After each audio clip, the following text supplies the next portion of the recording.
ఈరోజు నిజంగా యూదా ఇస్కరియోతుని తిడుతూ ఉంటాము, కానీ మనం కూడా యూదా ఇస్కరియోతు లాగానే ఉన్నాం. యేసుకి ద్రోహం చేసిన వారిని, యేసుని మోసం చేసిన వారిని, యేసుకి వెన్నుపోటు పొడిచిన వారిని, యేసయ్యా నేను ప్రేమిస్తున్నామంటాము. మరలా లోకానికి వెళ్ళగానే నాకు యేసయ్య అంటే అంత ఇష్టం లేదు, ఏదో అలాగా మా భక్తి అంతే, మేము వెంబడించే మా మతం అంతే. అది మతము కాదు, అదొక సంబంధము, అదొక రిలేషన్షిప్ అని మర్చిపోతూ ఉంటామండి. యూదా ఇస్కరియోతు జీవితం నుండి నేర్చుకోదగిన పాఠాలు, మనము సరి చేసుకోవాల్సిన పాఠాలు.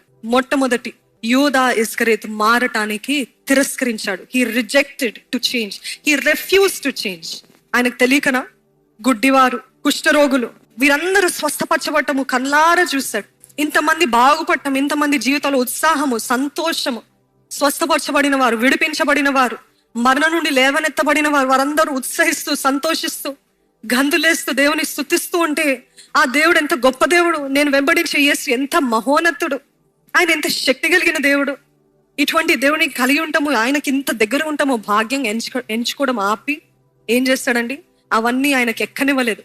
ఈరోజు చాలా మంది మీ మనలో కూడా అండి, దేవుని ఆశ్చర్య కార్యాలు చూస్తున్నాం, దేవుని సన్నిధిని ఎంతమంది అనుభవిస్తున్నారు అంటే అందరూ చేతులు ఎత్తుతారు.